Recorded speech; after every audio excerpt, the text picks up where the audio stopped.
Hello and welcome to another plus-sized kite review, where I wrap up a back-to-back-to-back trilogy of Brainchild reviews with the latest from Harlem, the new Peak, and I'll also cover some thoughts on their sick-looking new board, the Ascent, towards the end of the video. A big thanks to Harlem for providing this demo gear, so be sure to hit up their website if you are wanting to get yours right now, or keep an eye out for them and other Harlem gear, as always, through Mac Kiteboarding. I will provide some links to both of these options in the description, as well as some videos about the more technical aspects of the Brainchild company and this specific kite's design, in the event you'd like to know more about that side of things. Because, as usual, I'll mainly be focusing on the experience of riding the kite and where I think it sits in the big air market for areas like boosting and looping, etc. If you haven't seen my previous videos, go back and check out other reviews on kites like the Harlem Thrive, for example. As per usual, with these reviews, my jumps and trick heights have been measured using the Surfer app for its across-the-board consistency, be it in loops, boosts, board-offs, or rotations. So if you want to start getting some consistency in your jump measuring for progression across different styles of jumps, definitely give them a check out. With all of that out of the way, let's get on to one of the most exciting kites on the market right now, the Harlem Peak. Just like they did with the Harlem Thrive review last year, Harlem were gracious enough to send me both a 9 and 12 meter demo size to give a blast. And I have to say, first off, that I love their confidence, because right away that tells me they're very happy with the results across the board of sizes with this kite. And to me, it's always a bonus to get to see how a particular kite will perform in different sizes. Not to mention, it makes it a lot easier for me to get good footage, because we don't exactly always have 9 meter strength wind here all the time. I don't get the opportunity with many reviews because, frankly, I'm a long way away from any brands except for North, so it's really hard to get kites other than just a single size down here. That's why I'm always reviewing 9s. Right out of the bag, as I have now experienced with each Brainchild kite, the material has a unique feel to it compared to other more dense and heavier traditional Dacron kites. When you inflate them, just like the lighter Alula model kites, you have to be rather careful not to just leave them sitting down on the beach without anything on top of them, or you risk them going on a little journey of their own. As you walk out to your launching area, or just move the inflated kite around, you'll likely notice that there is a little more give and flex in the frame and the stronger wind compared to an Alula kite, and this is something you will notice when you're riding in the stronger and gustier winds as well. But I'll go into that a little bit later and how it affects the kite's performance. Once the kite is up in the air, again, it's going to be one of the lighter kites out there, if not the lightest you've probably ever tried. But of the specific Brainchild kites, I'd say this is actually the heavier of them, making it somewhere in line with a lighter to light medium weighted 3-strut Dacron kite, or a medium weighted Alula kite for the most part. So similar, but perhaps slightly heavier than, say, Trigger, but still lighter than most of the bigger kites on the market. As you may already be aware, the kite's shape and style is very similar to that of the duotone Rebel, and there is a lot of that similar DNA flowing through the kite in its characteristics through the air. So if you haven't already seen my 2025 Rebel SLS or DLab reviews, you may want to check those out, because I will likely do a bit of comparison talk from those kites to this one over the course of this video. I have not, unfortunately, ever tried Rebels in sizes larger than 9 meter, so anything relating to larger sizes is just going to be speculation or feedback from other riders. I was able to get out the 12 meter first, so let's start there with my first impressions in the lighter wind sessions. I found that, like the Rebel SLS and most 5-strut kites, to be fair, this kite wasn't the best in the low end department when compared to the most impressive 3-strut Alula kites, but it was fairly impressive for a non-Alula model. Over both sizes of the kite, being a big air focus model, it should come as no surprise that the most fun I had on either size when I was fairly well powered, which meant over 20 knots in the 12 meter and over 25 knots in the 9 meter size. Now, of course, low end is always a little hard to evaluate with kites, but I did find when riding back to back on this 12 meter peak and my 12 meter Evo in the lightest conditions, I tended to just be a bit more powered and able to do a little bit more, get upwind a bit easier on my Evo D-Lab. It was when the wind started to get up to at least the 18 to 20 knot mark that I was actually finding, in terms of boosting height and hang time, the peak was very comparable to my Evo. The bar pressure was also really close on both kites,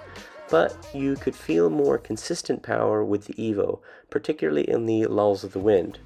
When you would engage with the bar to move the kite around, as you would expect, the Evo was a bit more direct as well and quicker to engage due to the lack of its pulleys on the wingtips, like with the peak. Obviously, I am far more used to this Evo after 2 years on the kite, so I found it easier to keep track of it and time most of my jumps, but it didn't take me too long to get the hang of the peak's timing and slight response delay, and I really had quite a blast on it in the sessions that I was riding it, even to a point where I built up the confidence to throw a few loops on this 12 meter. Although I must admit I was being a bit less reckless than I would usually be on my Evo, and I waited until I was sure that I was going to be jumping at least over 8 to 9 meters before pulling the trigger on any loops. I think I could have gotten away with a little less height to loop this 12, but perhaps not quite as little as the Evo, and certainly not as much as the Harlem Thrive, which you can see me looping in this clip right here. In any case, I can't imagine having a 12 meter these days that I wouldn't feel confident looping when the kites like these are out there on the market. With both the Peak and Thrive, you have to consider to some extent that I'm mainly comparing them to what I still consider the best overall 12 meter kite I've ever flown in my Evo D-Lab. So this is very rare company, and both kites are riding beautifully in this size. Even if you aren't into looping big kites, having a kite in this size that is still fairly light on the bar but gives solid performance and the ability to function even when you start to find yourself overpowered is just a wonderful thing for progression, if you ask me. Outside of just setting surfer PBs or doing bigger loops, for progression everywhere else, from rotations to board offs to consistency in jumping in both directions, a higher performance, larger sized, bigger kite like these Harlem kites that you feel confident on is about as essential as having a 12 meter freestyle kite was 5 to 10 years ago. If I have to pick between these three 12 meter kites, I think I would lean towards my current Evo D-Lab, mainly because of the low end and my size. But between the two Harlems, in a more powered situation, I'd go for the Peak, and in a situation where I'm riding in more lighter winds, I'd lean towards the Thrive probably. It is a little bit more direct on the bar, and I think the low end is probably a little bit better because it's 3 strut. But it certainly is worth considering the Peak, obviously, if you're more into higher jumps and more hang time, and it would certainly be more useful there, and also in a gustier place that the wind can ramp up unexpectedly. It's hard to imagine many, if any, straight Dacron kites keeping up with any of these three, and I'd wager that only a few of the top Alula kites will be in a similar category for overall performance in the 12 meter size. Kites like perhaps the Slingshot NXT, perhaps the Ozone Vortex, maybe even the Rebel D-Lab, but that would be a heavier kite.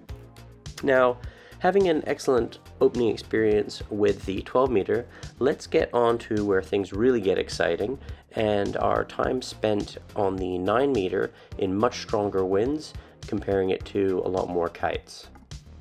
So first impressions, like with each Brainchild kite, were certainly how impressive the ease of use when piloting the kite around the window is in terms of bar pressure. The general flight characteristics did remind me, as I already mentioned, of a Rebel, but some new kind of Rebel that is a bit faster to act. It's a bit lighter on the bar,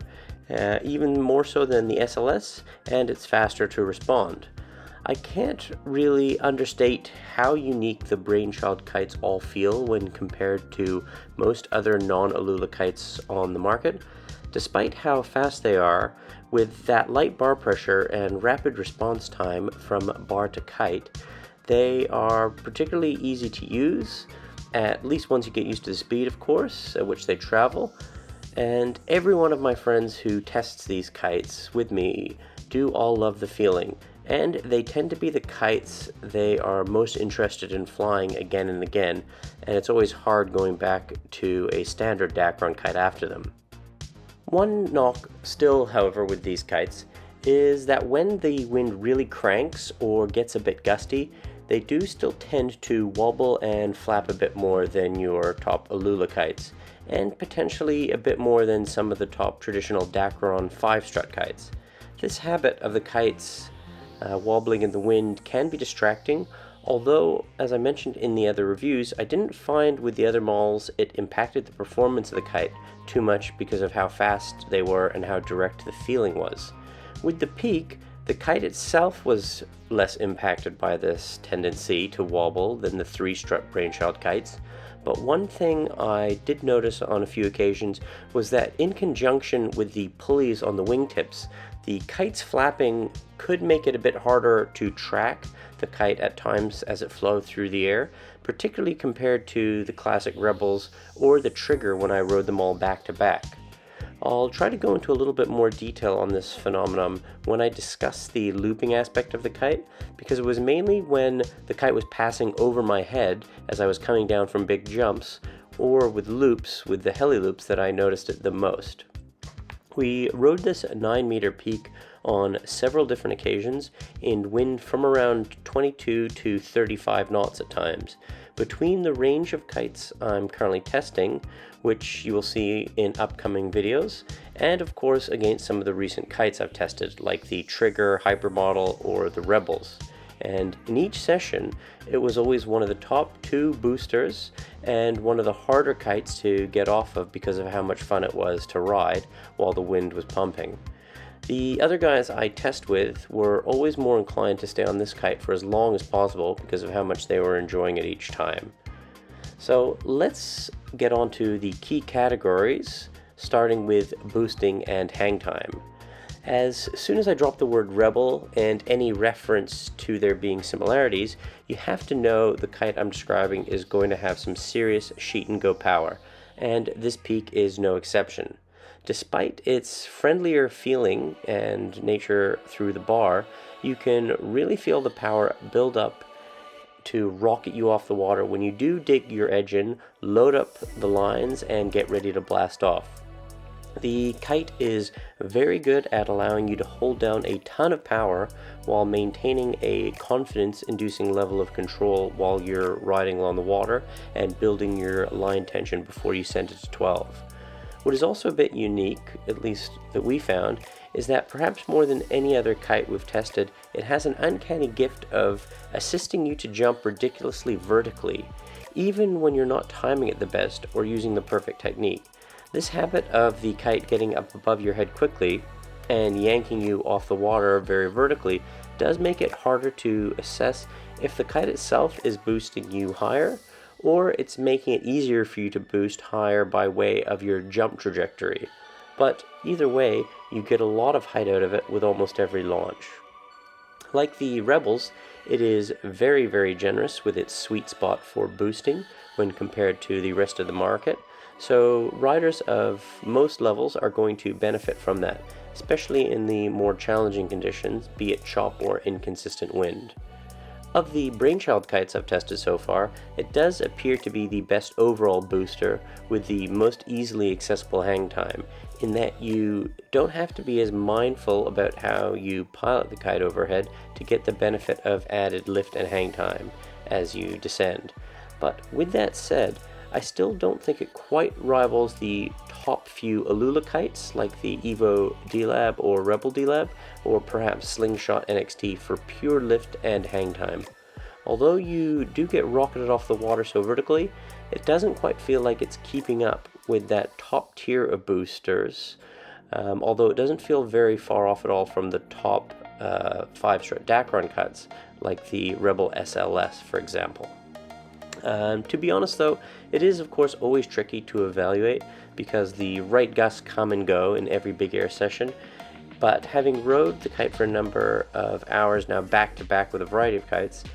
it is always one of the highest boosting, and so that was the overall impression we got. There certainly is an argument that because the kite is so good at getting you off the water, unless you are a top level rider, you might be likely to overpilot it and lose its position more easily than the slower moving Rebels or NXT. But if you go back to that Rebel review, I believe I mentioned that although I felt like the Evo D-Lab had the potential to go higher, it's more likely most people would get considerably consistently higher on the Rebel SLS simply because it's not as fast and the sweet spot is so large. So you could make a little similar argument here that the Rebels are going to be easier to jump more consistently higher than the Peak just because they're not moving as fast. With all things considered, I still think this is definitely one of the better boosters on the market, just slightly behind the top Alula kites for overall boosting and hang time potential. So moving on to looping, from both lightly powered loops to full bore mega loops, and then when doing heli loops as you descend, this is again one of the nicer kites out there for loops when you consider how much power it has as well. The looping motion of the kite is quite tight, but still a bit fuller and ever so slightly deep here with more power than the other Brainchild kites. Though this is probably not the best option of them for doubles, but the kite is still so light and fast that it doesn't create the same intimidating loop as things like the Rebel or the XR or some of the yankier pulling kites. In the larger size, because of that slight delay through the pulleys, it did take a session to get up the card for me to send that 12 meter around some powered loops, and there certainly was a moment of held breath, but the kite is so smooth and still fast enough it did the job with relative ease. The loops on each side of this kite are fairly predictable and quite consistent in different winds, be it gusty or patchy, as well as strong with a lot of power in the kite. Although all of us are seasoned loopers, we do still try to loop these kites from a variety of heights, both on our strong and weaker sides, often throwing some rotations into the mix, as you can see here. And I don't think any of us had too many instances where the kite struggled to cleanly get around the loop and quickly progress back up towards a safe catching position. As I mentioned earlier though, I did find when in the gustier winds in particular, there were times when either the slight delay from the pulleys on the wingtips in conjunction with the wobbliness of the kite, or perhaps just the kite's flight pattern, did mean on a handful of occasions I felt like I lost control of the position of the kite overhead. As you can see in these clips, even more so when I was doing one-handed loops. You have to also consider with testing, I'm often trying to put the kite in a precarious position, especially if I think the kite's going to bail me out. This momentary loss of tracking for me would also likely be a little bit to do with the kite's tendency to fly back up overhead to create more lift, the same way it does when you are leaving the water with your jumps. It didn't happen very often in a whole bunch of sessions, and I'm sure more time on the water getting used to the kite would take a lot of that unfamiliarity out of it. But of the Brainchild kites, this was the only one where I found that to happen, so I do associate it a bit with the floaty nature when combined with the pulleys, which I am not as used to. I haven't really noticed the same problems happen to me on traditional Rebels during their testing. However, I mentioned in that review that I did sometimes have an issue with the Rebels and even my Evos on occasion, where when you pull the loop too tightly, they can often pause before they go to climb back up overhead, usually from putting the kite in a bad position, either too low or to the side of the window, and cranking the bar too much can do it as well. Now, with that very easy to handle power, top tier hang time, and very accessible looping style, it's probably no surprise that one of the better attributes of this kite, like all the Brainchild kites I tend to find, is that they are quite confidence inspiring. Due to the boosting prowess and slightly less direct feedback, to say the Thrive or the Trigger in particular, I would put this peak somewhere slightly behind those for looping specific progression, although it is still very good for that when compared to the rest of the industry. However, when it comes to trying to push big jumps, go higher, throw board offs or controlled rotations into the equation as well as loops, this is certainly one of the best kites on the market to help you push your limits. The combination of all those variables, despite its tendency to wobble a little bit in challenging wind, do make it for me one of the better kites to still feel that confidence when the conditions get more and more challenging. And I think for a lot of riders, that is going to translate very nicely to pushing their own skills to another level, particularly with jumping higher and pulling the trigger on bigger tricks and bigger loops as they get to those new heights. An edge this peak might also have on the other Brainchild kites in the smaller sizes at least, is that because it's not quite as fast and directly responsive, is that it will likely be more forgiving to progressing riders who aren't quite ready to handle the crazy speed of some of the other kites. And even more advanced riders, of course, will still have the ability, just need to take a little bit more time to adapt their timing to it. In either case, unless you are already coming from a top-level Alula kite or another Brainchild kite, you're very likely to be blown away by the level of accessible performance flowing through the lines from this kite. For the scores, well, about as high and nicely balanced across the board as you can get, and as you might expect from one of the most enjoyable kites we've had the pleasure to review so far. So, in summary, if you are a very top level rider looking for the absolute maximum height specifically and hand time possible from a kite that you can do, although this is going to be getting right up there, it might be just slightly behind the top formers in the field like the Rebel D-Lab or Slingshot NXT. But for the rest of us mortals, the slight loss you might have in boosting and hang time is more than likely made up for with the ease of use and the overall friendlier riding experience this kite provides, especially in stronger conditions to build your confidence. I would say, though, that if I was looking for a full quiver of Harlem kites, I think my preferences would be to lean to the Peak in sizes 7, 8, 9, then likely move over to the Thrive in sizes 10 and up, where the Kite, although it may lack a little power, I think it would make up for it with speed and potentially low end and certainly looping in a bigger size. And of course, if I was going to go for a 6, which I'm not interested in, I'd probably also go for the Thrive if I wanted to do doubles. But you're not really losing it all with any size for all of these kites. Now, before I finish up this review, I'll also just throw in some thoughts on the new Harlem Ascent Board as well, because I rode it a few times over a number of sessions between these two kites. You will notice I had to swap the foot straps over to some North ones, mainly because I just couldn't comfortably fit into the Harlem one, sadly. Although they were long enough and high enough, they were too narrow for my wide, flat feet. So although I could just squeeze into them, they certainly weren't the most comfortable for my feet, nor were they easy enough to get off when it came to board offs. The North straps are also a fair bit heavier than the Harlem ones, so as a bigger rider, I actually enjoyed the little bit of extra weight they add to the board. To get this super light board a little bit closer to what I'm used to, really, but I would imagine a lighter rider with narrower feet would just love these super light, comfy Harlem straps. When out on the water riding the boards, the Ascent reminded me of some kind of tasty mix of the Lue Falcon with a touch of the older model Imperator and a little dash of my Atmos Carbon, in that it was very light, very fast, but didn't require much, or at least as much rear heel side pressure to move it around, like I feel when I ride my Jaime, for example. Harlem's team and the board's designer Ralph Grossel talk about how the board was specifically designed to work with the characteristics of the Peak,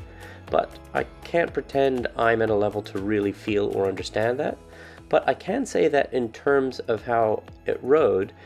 I liked that it felt like it was better suited to a more even weight distribution, and when I was on it, it felt like it was benefiting me when I used a more square base, evenly balanced over the full board, the way I tend to ride with my Atmos, and the way I am more confident in stronger winds. I found this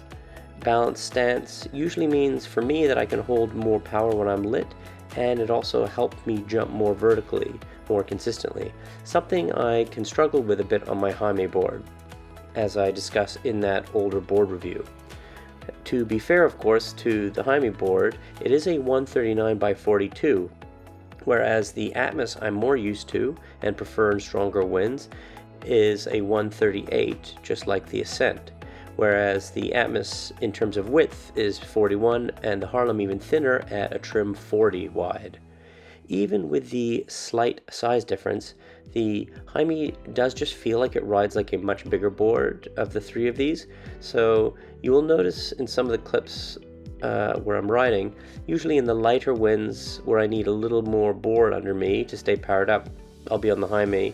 and when the things start to get stronger, I'll be on one of the other two boards. I found I lost a little bit of power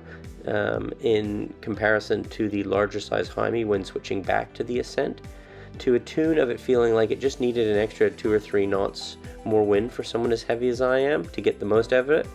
But given its size and the focus of its design being extreme big air, it totally makes sense, because that's where I really enjoyed using it. In the stronger wind sessions, where I liked it the most, although the speed of the board is noticeably more than my Atmos, it felt really easy to adapt to and control with very little time on it. The weight of it made it great for board offs, and the unique shape was a delight to land on when coming in pretty hot. Usually with smaller feeling boards, I find I tend to lose control a little bit coming in hot from big loops or with bad timing, but that wasn't really the case with this board, and I have to say I really did enjoy feeling maxed out in big air on it.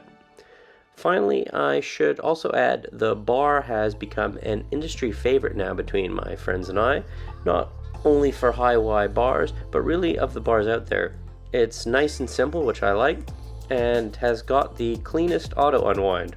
Still, after a year of riding it, it's not really binding up, and it is among the most direct bars in terms of overall feel. So there you have it, another huge review and more excellent products from this brand. If you managed to make it this far, a massive thank you to you, and please, as always, like and subscribe, and leave me a comment of your thoughts of the review of the Kite, or anything else to do with kiting and the kites you'd like me to test.